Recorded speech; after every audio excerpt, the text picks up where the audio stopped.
Hello, good afternoon. So, ito, natapos na itong area na ito. Ayan, hanggang doon. So,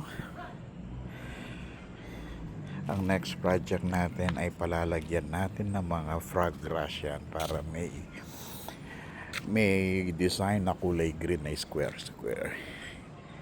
So, ayan na si century tree na acacia. Tapos na rin yung upuan. So, ito yung natapos nila for today.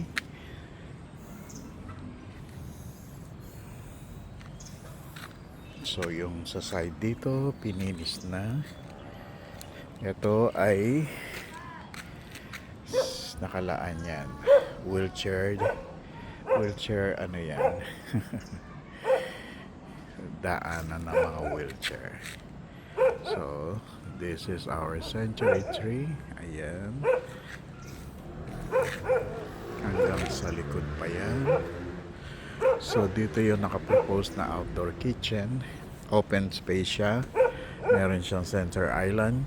Para kapag nagparty ka, so dito na yung magluluto. Hindi ka napapasok sa bahay. Para hindi masyadong madumihan yung loob ng bahay. So, ito yung party area. So, maganda na. Ayan. Ayan. So, nilagyan na ng konting lupa yun. So,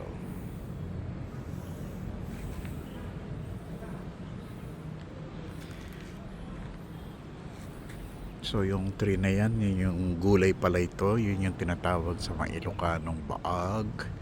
At nilalagay sa dinding at pinakbet. So, itong kawayan na ito, i-design ko rin siya kasi masarap pakinggan yung lawis-wis ng kawayan kapag humahangin siya. So, lilinisin natin yan and then lalagyan din natin ng ganyan para presentable naman si kawayan. Another century tree, lalagyan din natin ng ganyan yan kasi pinapaipon ko pa yung mga batong malalaki, yung mga nahuhukay nila.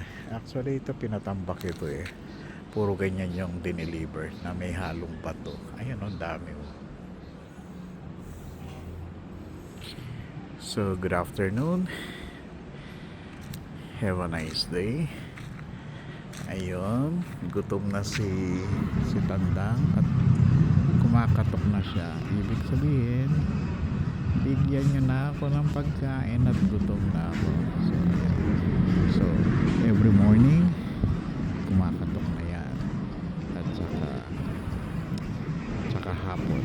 Yan. Ibig sabihin, gutom na yan at humihingi ng pagkain.